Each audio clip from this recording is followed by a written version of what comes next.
Assalamualaikum warahmatullahi wabarakatuh dan salam Nisa Madani. Nama saya Nur Sufi Ali Samazlan, kepada anda untuk program Jom Baca Bersama 10 minit yang berlangsung pada 23 bulan 4, 2026 jam 11 hingga 11.10 pagi. Tujuan program ini diadakan adalah untuk menggalakkan budaya membaca dalam kalangan masyarakat. Selain itu, ia juga untuk membina masyarakat yang berilmu dan berpengetahuan.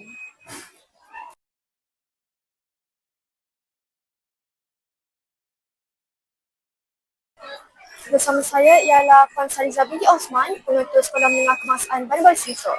Baiklah, apakah harapan pihak sekolah apabila program ini dijalankan? Bismillahirrahmanirrahim. Assalamualaikum warahmatullahi wabarakatuh. Harapan saya berkaitan dengan program 10 minit membaca agar anak-anak dapat memanfaatkan masa untuk membaca, tak kira apa saja item yang dibaca, supaya apa yang dibaca itu sekurang-kurangnya memberi satu panduan ataupun pengetahuan kepada anak-anak tentang isu-isu yang mereka baca. Jadi 10 minit itu cukup panjang untuk kita baca dan untuk kita sampaikan balik kepada rakan-rakan apa yang kita dapat pada masa kita membaca itu. Terima kasih. Terima kasih, Puan.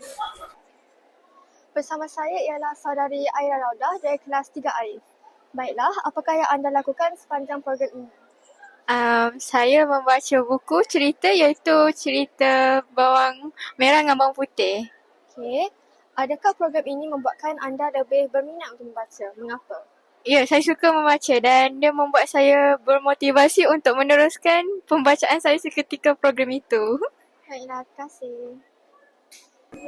Sekian sahaja daripada saya, Nur Sufi Ali Samazlan, melaporkan daripada program Jom Baca Bersama 10 minit. Assalamualaikum dan terima kasih.